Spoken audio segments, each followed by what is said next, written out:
ओम शांति। आज का प्रातः क्लास है 27 अगस्त 1995।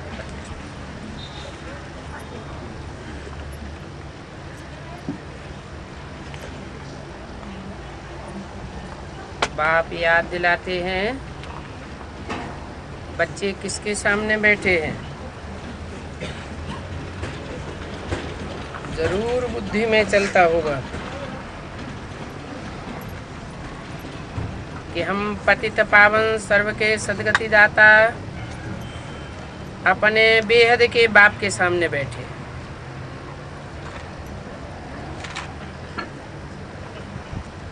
भल ब्रह्मा के तन में है तो भी याद उनको करना है।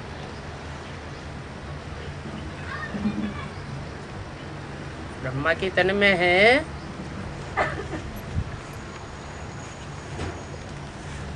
तो ब्रह्मा के तन में याद करना है या उनको याद करना है।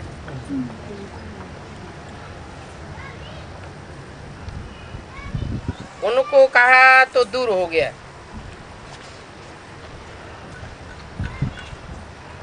ब्रह्मा के तन में होते हुए भी इनको याद नहीं करना है, उनको याद करना है। ये दूर क्यों कर दिया? ब्रह्मा के तन में है तो इनको याद करना है, उनको याद करना है। इसका मतलब वो पार्ट अभी प्रत्यक्ष नहीं हुआ है, पार्ट आगे चलने वाला है जो पतित पावन है। सब पतितों को पावन बनाने वाला है। मनुष्य कोई सर्व की सदगति नहीं कर सकते।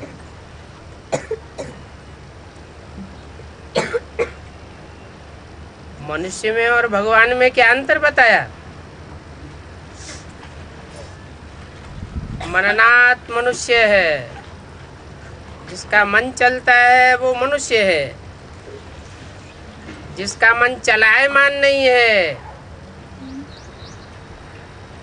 जो अमन है, मन को पूरा कंट्रोल करने वाला है, वो भगवान है। अर्थात निराकारी, निर्विकारी, निरहंकारी। निराकार है, निराकारी स्टेज वाला है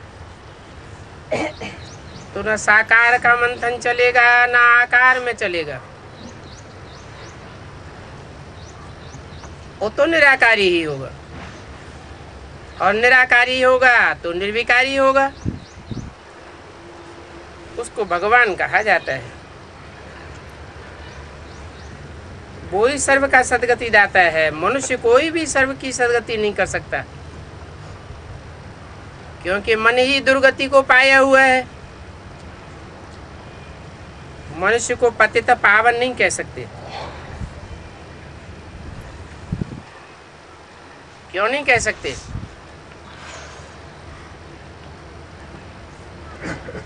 क्योंकि 11 इंद्रियां हैं, 11 इंद्रियों में मन प्रधान है। 11 इंद्रियां अगर पतित हैं, मन पतित है, पतन की ओर जाने वाला है, तो दूसरों को पावन कैसे बनावेगा? बच्चों को अपने को आत्मा समझना पड़े।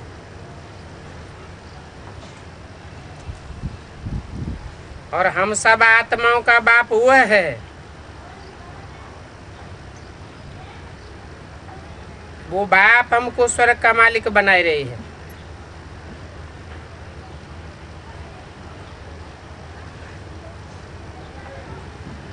मनुष्य स्वर्ग का मालिक नहीं बनाए रहे हैं। मनुष्य सब देहाभिमानी है, देहधारी हैं,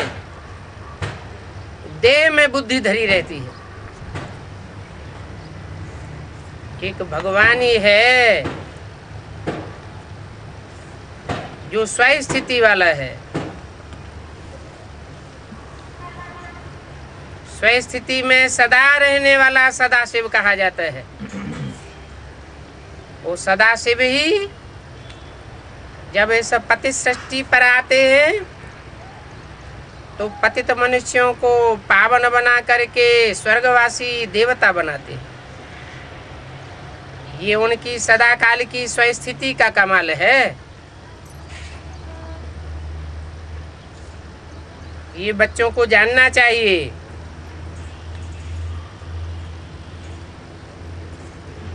क्या बात जाननी चाहिए कि स्वस्थिति से होता है स्वर्ग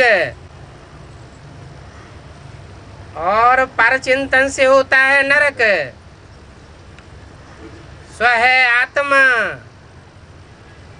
और पर है 5 तत्वों वाला शरीर।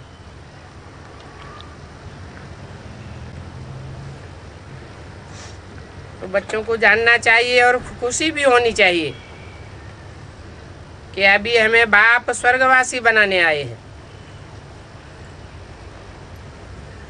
ये भी बच्चे ही जानते हैं कि हम नरकवासी से स्वर्गवासी बन रहे हैं और हमको बहुत सहज रास्ता मिल रहा है।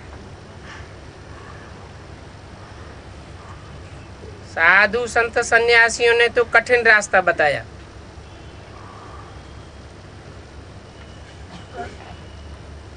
योग के नाम पर देह की प्रक्रियाएं सिखाई। श्वास प्रश्वास को रोकना करना सिखाया। अभी बाप तो हमको बहुत सहज रास्ता बताते हैं। अपन को आत्मा समझ मुझ परम पिता परमात्मा को याद करो। तो सिर्फ ये याद करना है और अपने में दैवी गुण धारण करने हैं। अपनी जांच रखनी है कि हमारे में दैवी गुण आए हैं। इसलिए नारद का मिसाल भी दिया जाता है। सामने आरसी रख दिया कि अपनी जांच करे कि मैं मंदिर लायक हूं या बंदर हूं। ये सब दृष्टांत ज्ञान सागर बाप ने दिए हैं। जो भी सन्यासी आदि दृष्टांत देते हैं वो सब दृष्टांत बाप के दिए हुए हैं। भक्ति मार्ग में सिर्फ गाते रहते हैं। प्रैक्टिकल की बात नहीं है। यहाँ तो प्रैक्टिकल की बातें हैं। कछुए का दृष्टांत, सर्प का दृष्टांत, भ्रमरी का दृष्टांत देंगे, परंतु न कुछ प्रैक्टिकल कछुए जैसा कर सकेंगे, न सर्प का कर सकेंगे कर, और न भ्रमरी का दृष्टांत देने योग्य है। ये तो तुम्हारे ऊपर लागू होने वाली बातें हैं। भ्रमरी मिसल तुम ज्ञान की भू भू करके औरों को आप समान बनाती हो। विष्टा के कीड़ों को आप समान बनाकर फिर बाप समान बनाती हो। सर्प का मिसाल भी तुम्हारा है। जैसे वो सर्प है, अपनी कैंचुल त्यागता है, नई कैंचुल धारण करता है। 4-5 बार अपने जीवन में कैंचुल त्यागता है। तुम भी पहले अपनी आत्मा के देह अभिमान की कैंचुल त्यागते हो।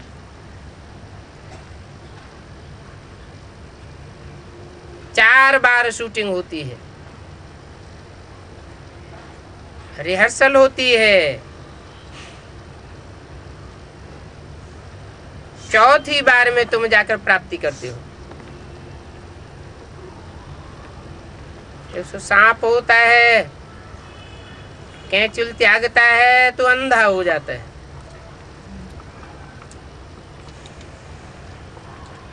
अंतिम स्टेज की बात है। अंतिम चौथी स्टेज में सब आत्माएं जर्जरीभूत तमो प्रधान बन जाती है। तुम ही कछुए में सला अपने इंद्रियों को समेट लेते हो। इंद्रियां अपने कार्य व्यवहार कर न सके। याद करते करते तुम्हारी इंद्रियां शीतल हो जाती है।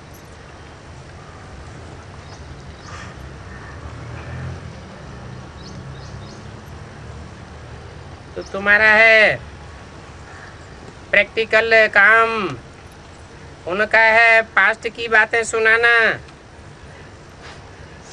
इस समय जो कुछ प्रैक्टिकल में होता है उसका फिर भक्ति मार्ग में गायन चलता चला आता है। भक्ति मार्ग में प्रैक्टिकल तो कुछ भी होता नहीं। बल देवताओं का जन्मदिन अथवा भगवान का जन्मदिन मनाते हैं, परंतु जानते कुछ भी नहीं है कि उनका जन्म कैसे होता है। तुम्हारी बुद्धि में तो बैठ गया है, अभी तुम समझते जाते हो। बाप से शिक्षा लेकर पतित से पावन भी बनते हो। पहले शिक्षाओं को धारण करना पड़े, खुद भी पावन बनते हो और पतितों को भी पावन बनाने का रास्ता बताते हो। ये है तुम्हारी मुख्य सर्विस, ये रूहानी सेवा है। पावन बनना और पतितों को पावन बनने का रास्ता बताना। पहले पहले कोई को भी आत्मा का ज्ञान देना होता है। जब तक अपन को आत्मा न समझे तब तक पतित से पावन बन न सके। तुम भी आत्मा हो, आत्मा का किसी को भी पता नहीं है। इतनी छोटी आत्मा, देखो एक छोटी सी बूंद से कितना बड़ा शरीर बनता है। जैसे इतने छोटे बीज से झाड़ कितना बड़ा निकलता है, तो ये आत्मा भी अति सूक्ष्म है और इसमें जन्म जन्मांतर का अविनाशी पार्ट भरा हुआ है। जब समय होता है आत्मा अमुक अमुक शरीर में आकर के अमुक अमुक पार्ट बजाती है, तो घड़ी घड़ी अपन को आत्मा समझना चाहिए। हम आत्माओं का बाप परमपिता परमात्मा है। वो परम पिता भी है, परम टीचर भी है। परम पिता किसे कहा जाता है? परम माना बड़े ते बड़ा, जिससे बड़ा कोई हो न सके। वो सबका पिता है, लेकिन उसका कोई पिता नहीं है। भारत की परंपरा में कौन सा देवता है? 33 करोड़ देवताओं में से एक ही देवता है जिसका कोई बाप नहीं कहा जाता, कोई साकारी बाप नहीं। कहते हैं देव देव महादेव। वो परम पिता परम टीचर भी है। सबको पढ़ाई पढ़ाने वाला है, परंतु उसको पढ़ाने वाला कोई भी नहीं है। तो ये बातें हरदम बच्चों को याद रहनी चाहिए। इसलिए याद रहनी चाहिए।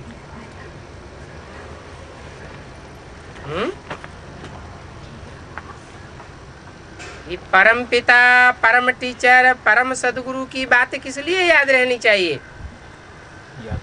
हरदम याद रहेगी तो कोई और मनुष्य गुरु के चक्करी में नहीं आवेंगे, क्योंकि बुद्धि में बैठा हुआ है। यही हमारा परम टीचर है, परम सदगुरु है, परम पिता है।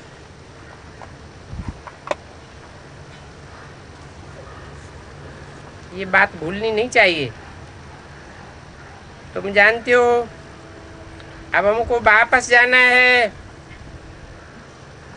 बिना सामने खड़ा हुआ है। ये बिना सामने किस लिए खड़ा है?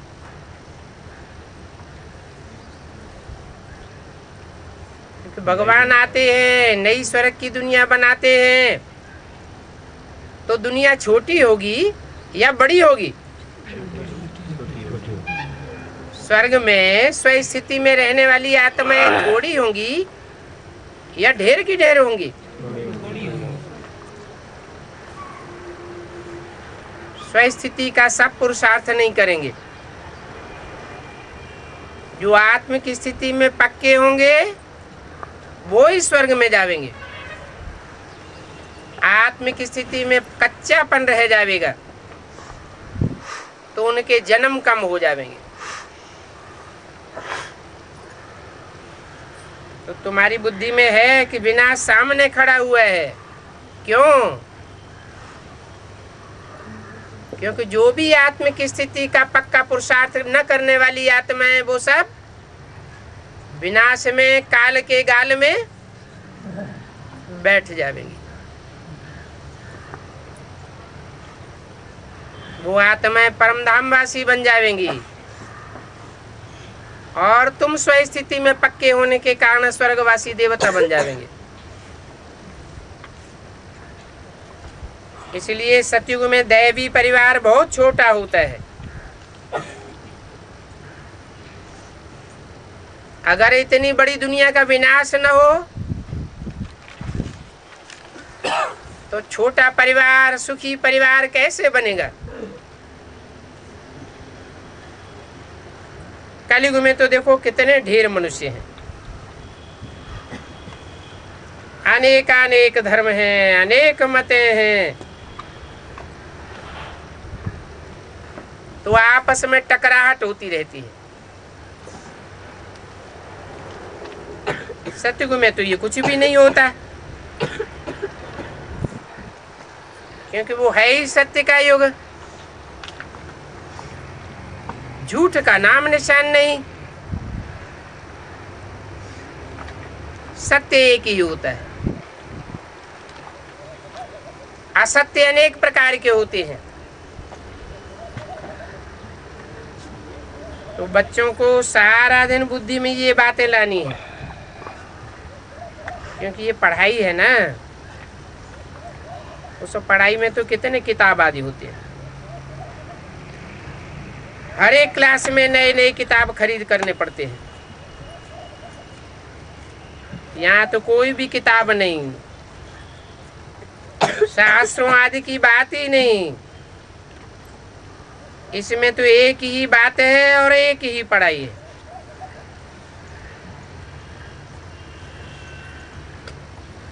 ये चित्र आदि होते हैं, उनकी अपनी पढ़ाई, अपनी भाषा चलती है।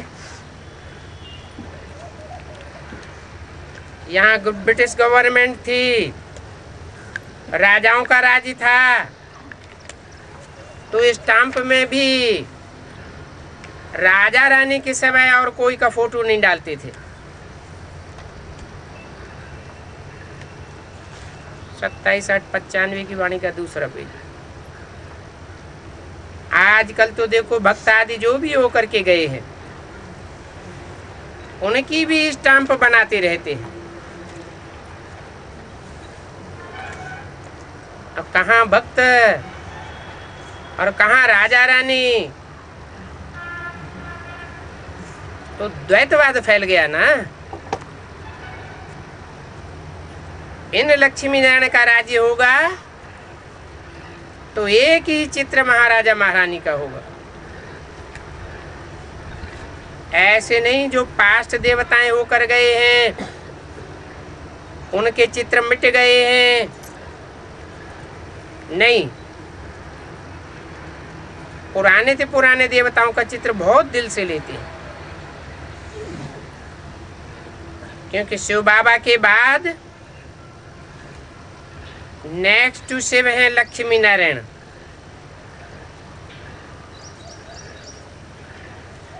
बाद में जो लक्ष्मी नारायण सतयुग में आते हैं वो कम कलाओं वाले होंगे, इसलिए उनको नेक्स्ट टू गॉड नहीं कह सकते। ये बातें तुम बच्चे धारण कर रहे हो औरों को रास्ता बताने के लिए।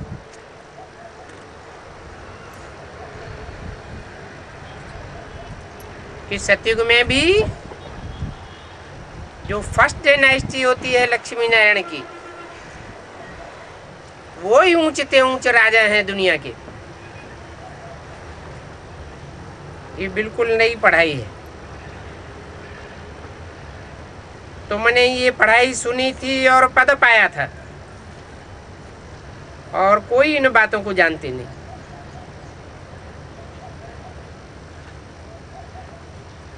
तुमको राजयोग परमपिता परमात्मा सिखाए रहे।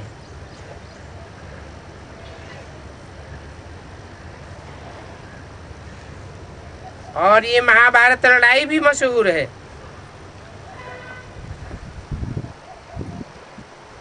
क्या होता है सो आगे चल करके देखेंगे।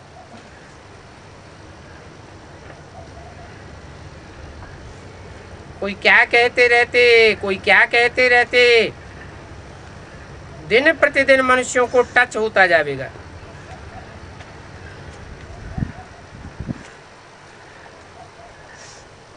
कहते भी हैं वर्ल्ड वार लग जाएगी।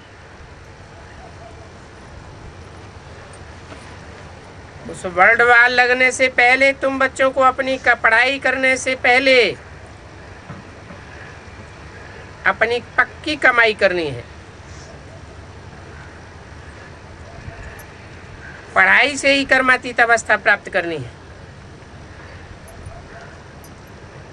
बाकी असुरों और देवताओं की कोई लड़ाई नहीं होती है।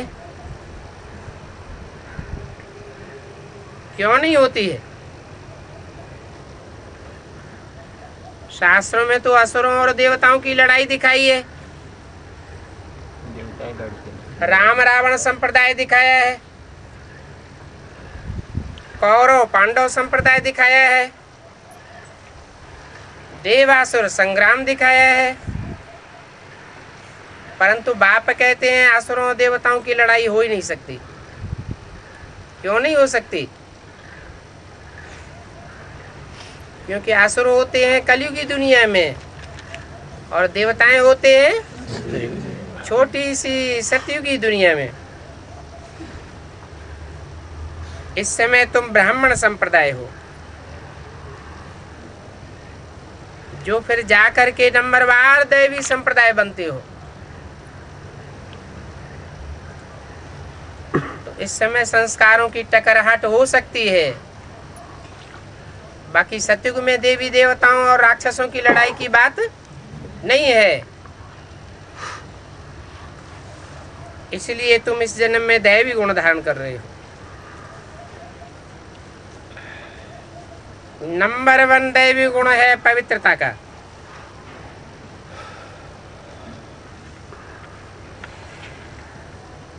तुम इस शरीर द्वारा कितने पाप करते आए हो।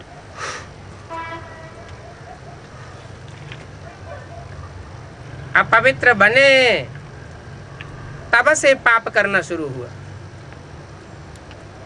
देवताएं तो पवित्र थे। आत्मा को ही कहा जाता है पाप आत्मा, पुण्य आत्मा, परमात्मा।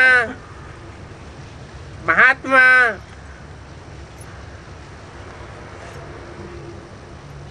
आत्मा ही इन कर्म इंद्रियों से कितने पाप करती रहती है। अभी हियर नो एविल,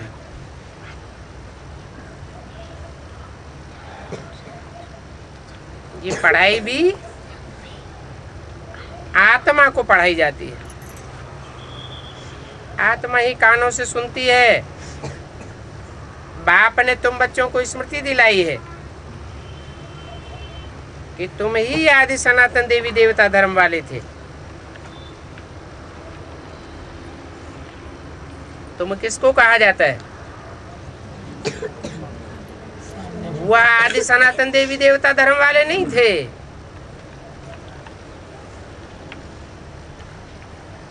तुम ही थे। तुम कहा जाता है सन्मुख बैठे पढ़ाई पढ़ने वालों को।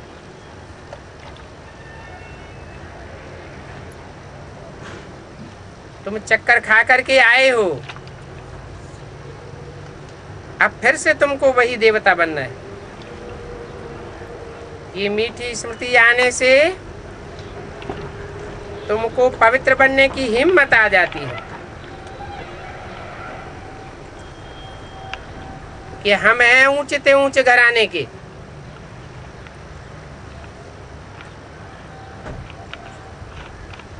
द्वैतवादी युग में आने से, हम संघ के रंग में आने से नीचे ते नीचे बन गए।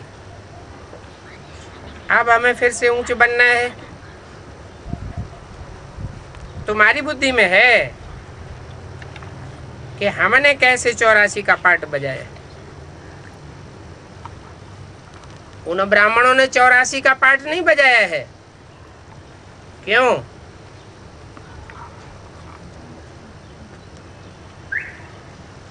क्योंकि वह ब्राह्मण है दूसरे नंबर, तीसरे नंबर, चौथे, पांचवें, आठवें नंबर के नारायण के फॉलोअर। उनकी बातों में आ जाते हैं। तुम तो हो ऊंचते ऊंच की औलाद। तुमने 84 का पाठ बजाया है। उनके कम जन्म होते हैं, 83 होंगे, 82 होंगे, और भी कम होंगे। तुम तो पूरे 84 जन्म लेने वाले, पक्की आत्मा का पाठ बजाने वाले हो। तो बुद्धि में आना चाहिए, पहले पहले हम यह थे। ये कहानी है ना, तो बुद्धि में आना चाहिए। 5000 वर्ष पहले हम 100 देवता थे।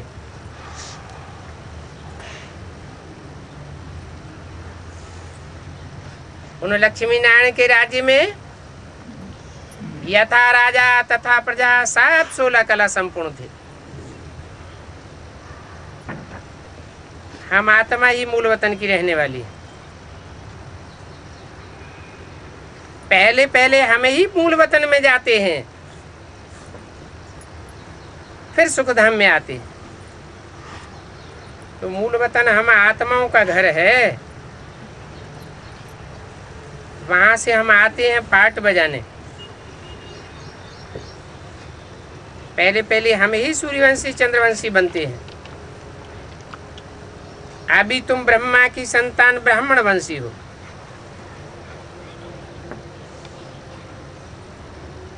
तुम ईश्वरीय औलाद बने हो,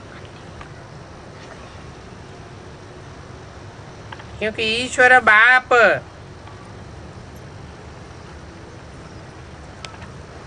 किसमें आया हुआ है? जिस मुकर्रर रथ में आया हुआ है वही फर्स्ट नारायण बनता है।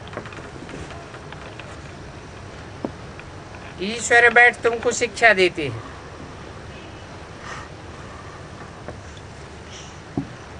उन ब्राह्मणों को ये शिक्षा नहीं मिलती है, न वो बाप के सन्मुख आकर के बैठ पड़ते हैं। ये सुप्रीम बाप है, सुप्रीम टीचर है, सुप्रीम गुरु है, और एक ही पर्सनालिटी के द्वारा बाप टीचर सदगुरु है। उनका तो बाप अलग होता है, माँ अलग होती है, टीचर अलग होता है। तुम्हारा तो एक ही रूप में सारे संबंध अनुदय हुए हैं।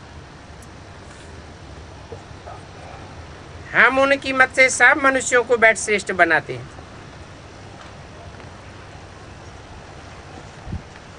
मुक्ति और जीवन मुक्ति दोनों श्रेष्ठ हैं। हम अपने घर जाएंगे, फिर पवित्र आत्माएं आकर के राजी करेंगी। तो ये चक्कर है ना, इसको कहा जाता है सुदर्शन चक्र। ज्ञान की बात है, कोई शस्त्र की बात नहीं है।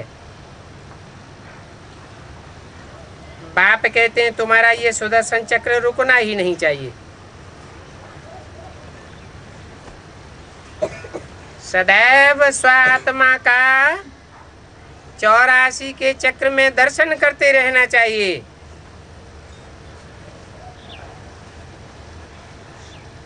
ये तो सुदर्शन चक्र फिरते रहने से तुम्हारे विकर्म विनाश हो जाएंगे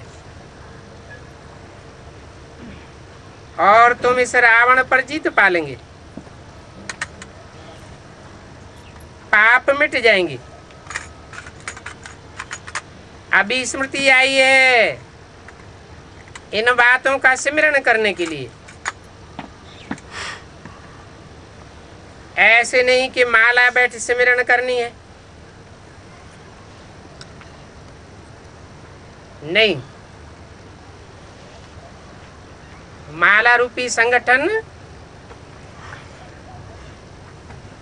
जिन ब्राह्मण आत्माओं का बनता है,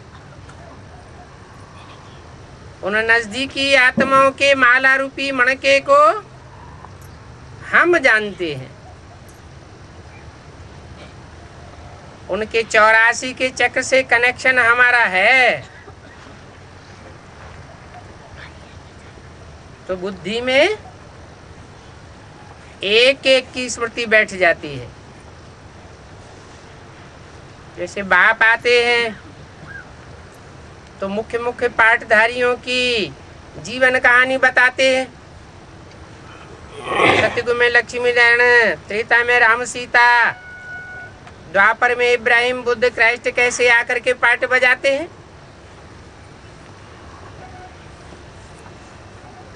तो ये माला बैठी सिमरण करनी है।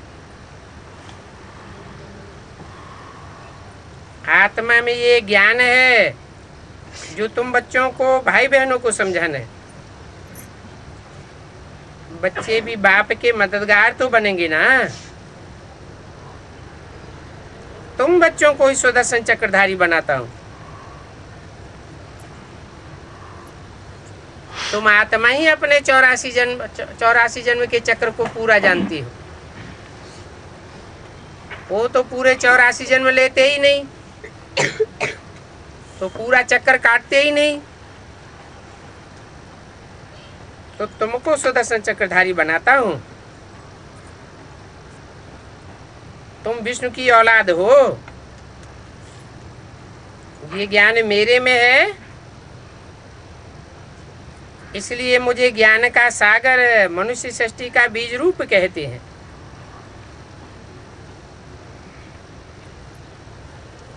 उनको बागवान भी कहा जाता है। नई दुनिया का कितना अच्छा बगीचा लगाते हैं।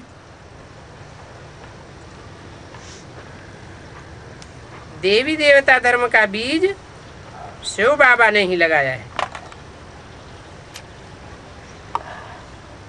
अभी तुम देवी देवताएं बन रहे हो। ये सारा दिन स्मरण करते रहो तो तुम्हारा बहुत कल्याण है। दैवी गुण भी धारण करना है, पवित्र भी बनना है, परंतु सन्यासियों मिसल नहीं। स्त्री पुरुष दोनों इकट्ठे रहते पवित्र बनते हो। ये तुम्हारी पक्की सच्ची पवित्रता का यादगार है लक्ष्मी नारायण का मंदिर।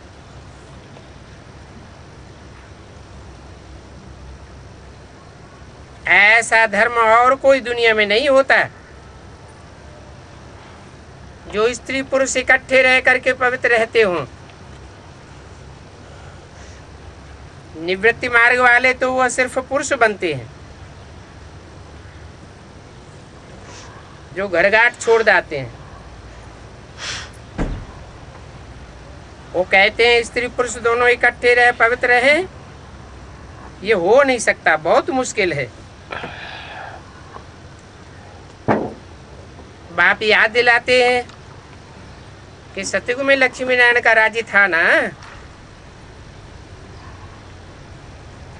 वो लोग लक्ष्मी नारायण की महिमा भी गाते हैं, ओम नमो नारायण भी कहते हैं।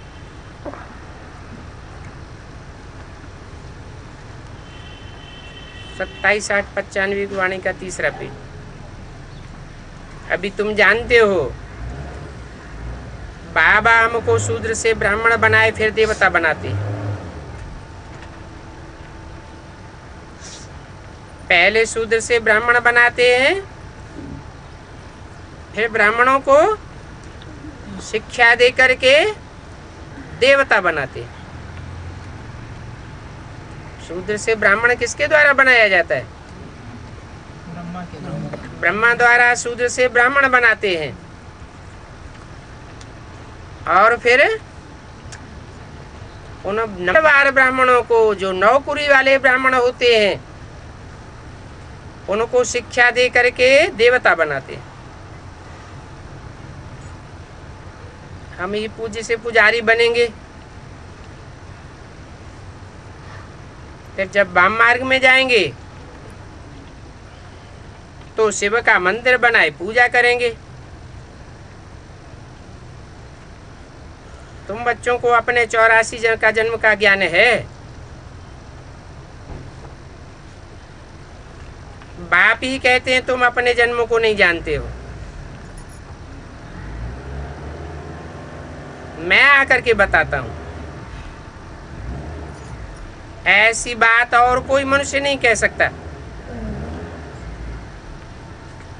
बाप आकर अभी तुमको सुदर्शन चक्रधारी बनाते। अभी तुम आत्माएं पवित्र बन रही हो। यहाँ तुम्हारे शरीर तो पवित्र नहीं बन सकते। आत्मा की पढ़ाई पढ़ते हो तो रूहानी पढ़ाई से रूह पवित्र बनेगी या जिस्म पवित्र बनेगा? आत्मा की पढ़ाई से आत्मा पवित्र बनती है। आत्मा माने मन बुद्धि। मन बुद्धि में जो स्वप्न संकल्प और संस्कार हैं, उनकी शुद्धि हो जाती है। जब आत्मा पवित्र बन जाती है तो आत्मा को चोला भी पवित्र चाहिए। जब तुम आत्मा पवित्र बन जावेंगे तो ये देहवान भरे हुए चोले की स्मृति को छोड़ देंगे। इस पुराने पतित चोले को जो जो बुद्धि से छोड़ते जावेंगे, जिनका लगाव अटैचमेंट देह देह के संबंधियों से टूटता जाएगा,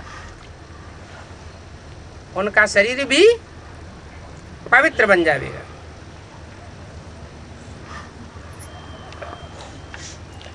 पवित्र दुनिया अब स्थापन हो रही है। ऐसे नहीं कि उस पवित्र दुनिया में सिर्फ पवित्र आत्माएं ही होंगी, पवित्र शरीर भी होंगे। 5 तत्व भी पवित्र बन जाएंगे। तुम्हारे संगठित योग बल से सारी प्रकृति पावन बन जाती है।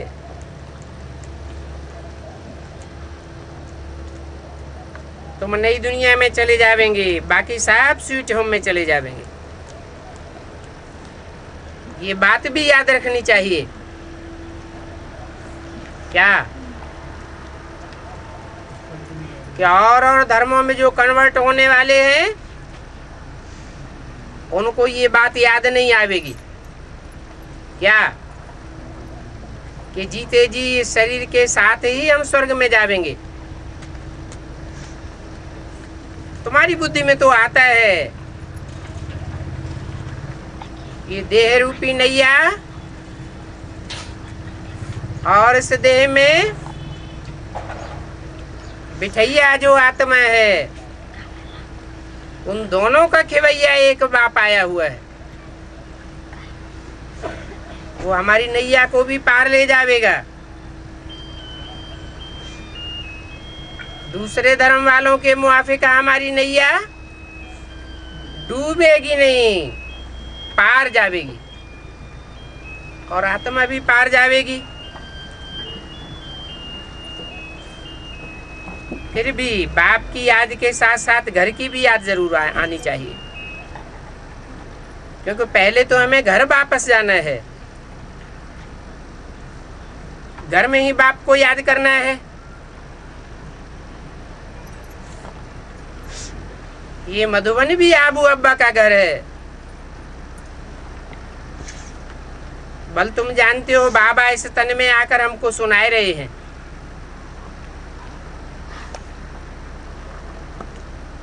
परंतु बुद्धि परमधाम स्वीट होम से टूटनी नहीं चाहिए।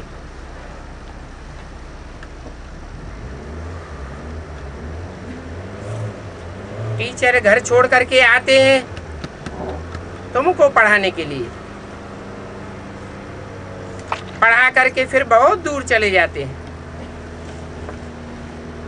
उस सेकंड में कहाँ भी चले जा सकते हैं।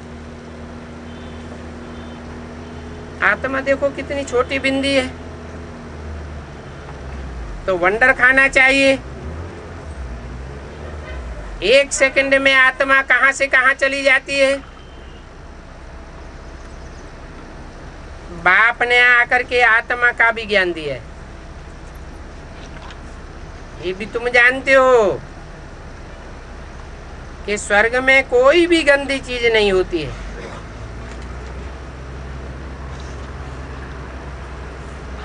ऐसी कोई गंदी चीज नहीं होती जिसमें हाथ पांव अथवा कपड़े आदि मैले हो जावे।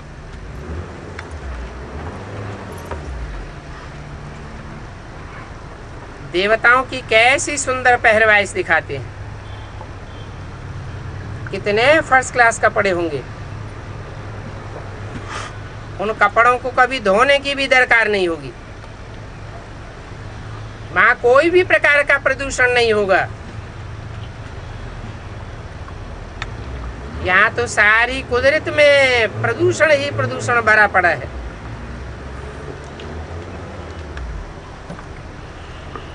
इनको देख करके कितनी खुशी होनी चाहिए।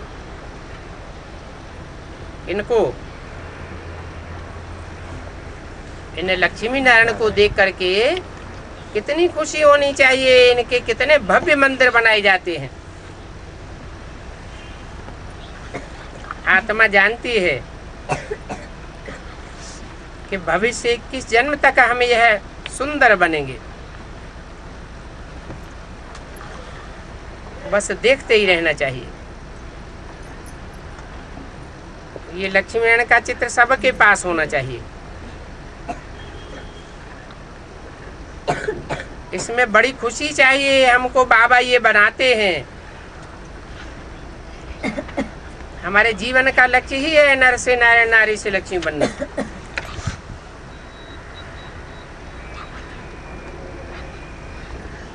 ऐसे ऊंचते ऊंचे लक्ष्मी नारायण बनाने वाले ऊंचते ऊंचे बाबा के हम बच्चे हैं। फिर हम रोते क्यों हैं? हमको तो रोने करने आदि की कोई फिक्र नहीं होनी चाहिए। देवताओं के मंदिर में जाकर के महिमा गाते हैं। सर्वगुण संपन्न 16 कला संपूर्ण संपूर्ण अहिंसक मर्यादा पुरुषोत्तम। उनको कहते हैं अच्युतम केशवम ढेर सारे नाम बोल देते हैं एक ही श्लोक में।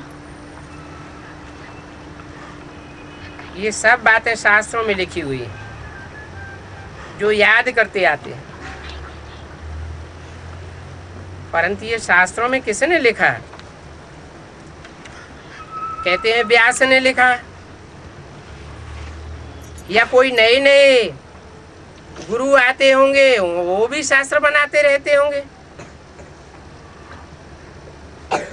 ये गुरु ग्रंथ साहब आगे बहुत छोटा था,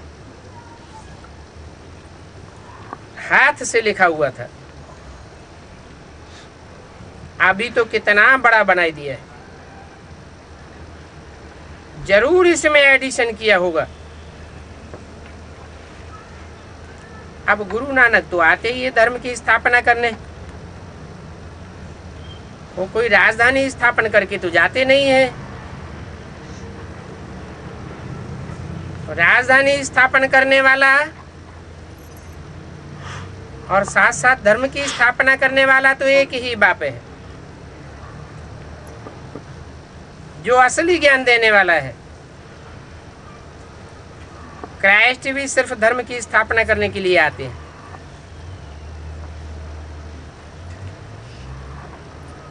रिलीजियो पॉलिटिकल दुनिया बनाने के लिए नहीं आते हैं। बाप आकर के राजधानी भी स्थापन करते हैं और धर्म की भी स्थापना करते हैं। जब सब धर्म आ जाते हैं तो सब वापस जाएंगे। उन सब को घर भेजने वाला कौन है? क्या क्राइस्ट है? नहीं, वो क्राइस्ट तो भिन्न नाम रूप में तमो प्रधान अवस्था में है, क्योंकि वो भी सतो रजो तमो में आते हैं। इस समय सब तमो प्रधान है।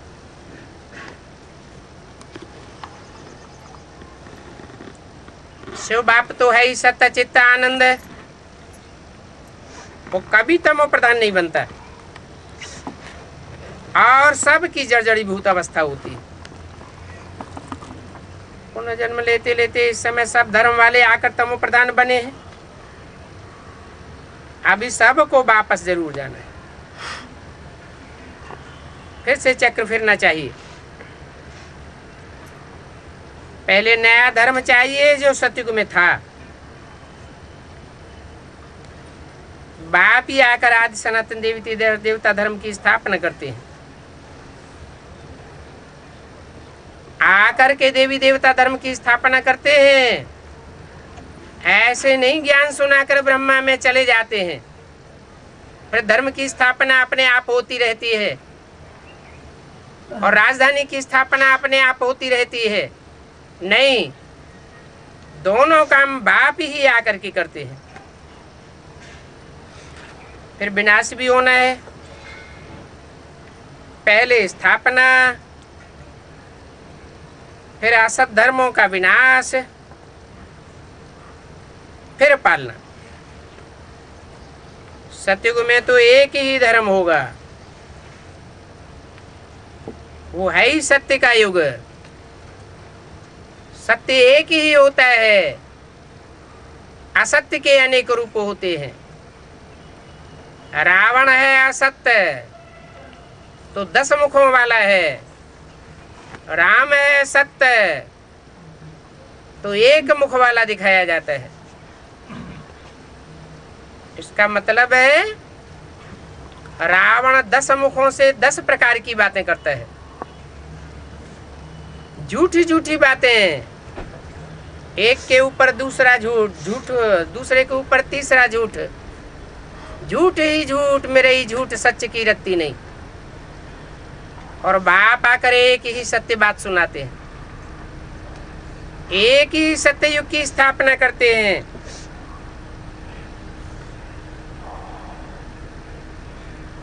तो तुमको ये स्मृति आती है ना, सारा चक्र स्मृति में लाना है। अभी हम 84 का चक्र पूरा करके घर वापस जाएंगे। तुम बोलते चालते सुदर्शन चक्रधारी हो। वो ब्राह्मण कहते हैं कि कृष्ण सुदर्शन चक्रधारी था। उसने सुदर्शन चक्र घुमाकर सब असुरों को मारा। अकासुर बकासुर आदि के चित्र भी दिखाए हैं, परंतु ये चित्र तो अभी के चरित्र की यादगार है।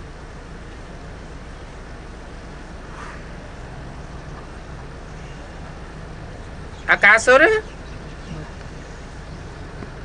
अक के फूल की तरह दुर्गंध छोड़ते रहते हैं। बाप की और बाप के बच्चों की गिलानी करते रहते हैं।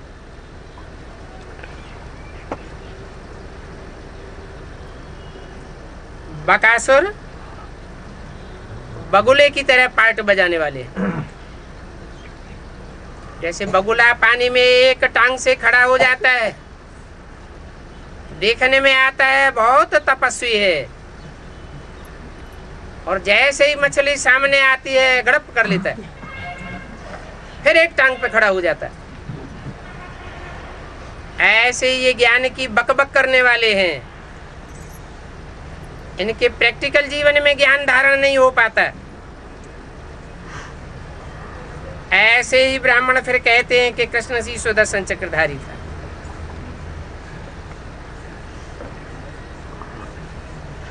परंतु ऐसी कोई बात नहीं है। अभी तुम बच्चों को सुदर्शन चक्रधारी बनकर के रहना है, क्योंकि सुदर्शन चक्र से तुम्हारे पाप भस्म होते हैं। तुम्हारा आसुरीपना खत्म होता है। तुमको बार बार अपने श्रेष्ठ स्वरूप की स्मृति आती है। तुमको पता चल जाता है कि कोई असुरों और देवताओं की लड़ाई नहीं हुई है।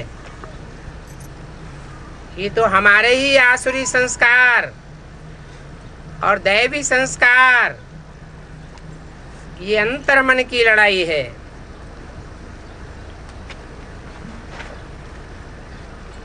असुर होते हैं कलयुग में और देवताएं होते हैं सतयुग में। अभी तुम संगम युग पर हो,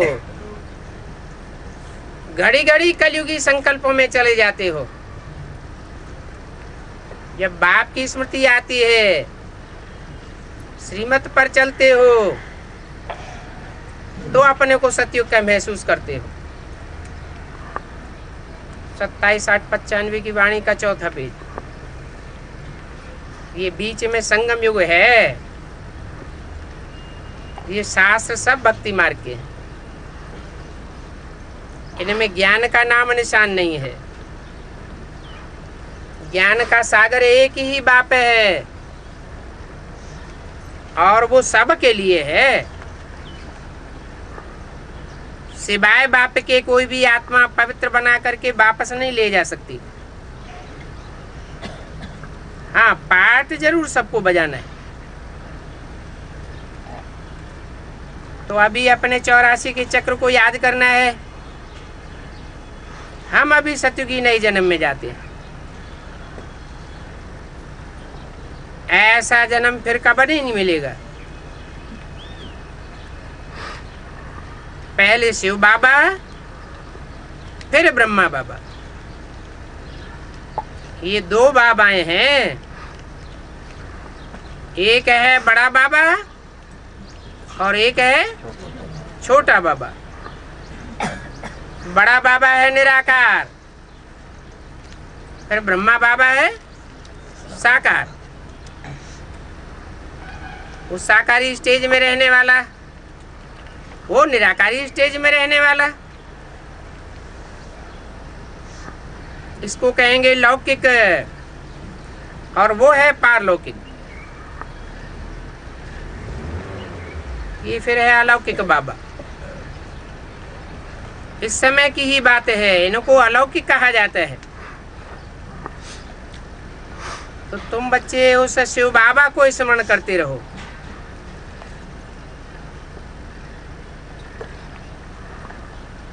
इस ब्रह्मा को नहीं।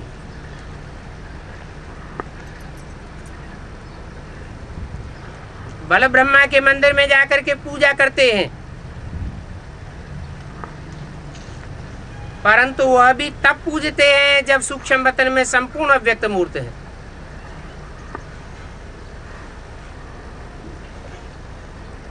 ये शरीरधारी ब्रह्मा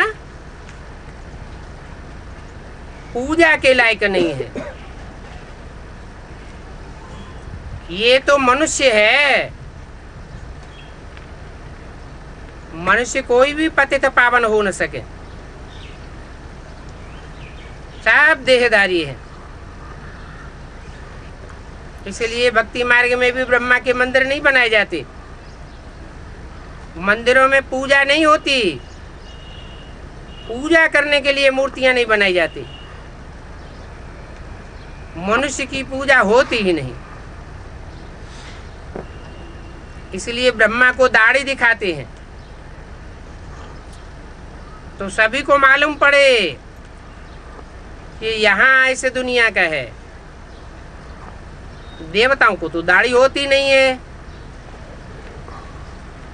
तो पवित्र होते हैं। तो ये सब बातें बच्चों को समझाई है। तुम्हारा नाम बाला है, इसलिए तुम्हारा मंदिर बना हुआ है।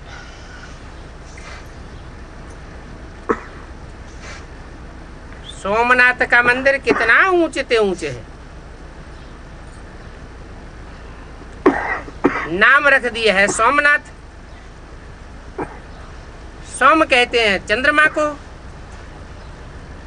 चंद्रमा है ब्रह्मा बाबा। तो जरूर सोम चंद्रमा ब्रह्मा को कभी नाथा होगा।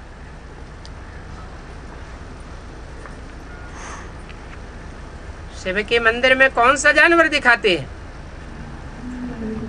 बैल दिखाते हैं। बैल पर सवारी किसकी दिखाते हैं? शंकर की सवारी दिखाते हैं। तो जरूर कभी छलांग लगाकर चढ़ाई चढ़ी होगी। कहते हैं ना, हाई जंप लगाई।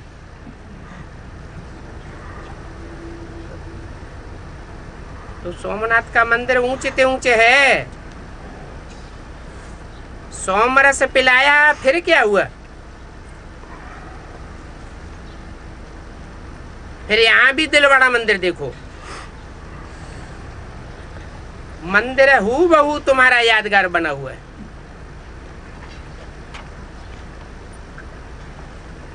प्रैक्टिकल में तुमने ऐसी संगठित होकर के तपस्या की होगी माउंट आबू में, तो तुम्हारा ये प्रैक्टिकल यादगार आज भी बना हुआ है। इसलिए बाप भी कहते हैं तुम बच्चे परम धाम को इस षष्ठी पर उतार लेंगे। परम धाम अर्थात निराकारी स्टेज वालों का संगठन, जहां कोई भी किसी का संकल्प नहीं चलेगा। भले दुनिया में ताबड़तोड़ विनाश होता रहे, तुम अपनी स्वस्थिति में टिके रहेंगे।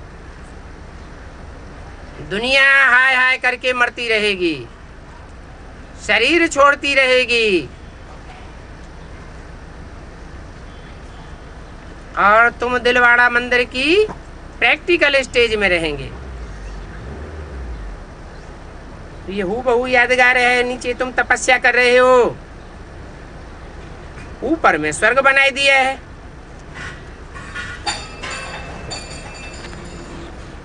जब तुम निरंतर ऊंची स्टेज में पहुंच जाते हो, प्रैक्टिस पक्की हो जाती है, तो तुम स्वर्गवासी बन जाते हो। मनुष्य समझते हैं स्वर्ग कहाँ ऊपर में है। मंदिर में भी नीचे स्वर्ग कैसे बनाए? नीचे का अर्थ है नीची स्टेज, जहाँ तपस्या करनी पड़ती है, और ऊंचे का अर्थ है ऊंची स्टेज, जहाँ तपस्या भी स्थायी हो जाती है, हम सब आत्मिक स्थिति वाले बन जाते हैं। तो स्वर्ग ऊपर छत में बनाई दिया है दिलवाड़ा मंदिर में। बनाने वाले कोई ये बातें नहीं समझते, बड़े बड़े करोड़पति हैं, उनको ये समझाना है। जो आज दिलवाड़ा मंदिर के ट्रस्टी हैं, तुमको अभी ज्ञान मिला हुआ है, तो ये दिलवाड़ा मंदिर का ज्ञान तुम बहुतों को दे सकते हो। अच्छा, मीठे मीठे सिकिल दे बच्चों प्रति माता पिता बाप दादा का याद प्यार गुड मॉर्निंग।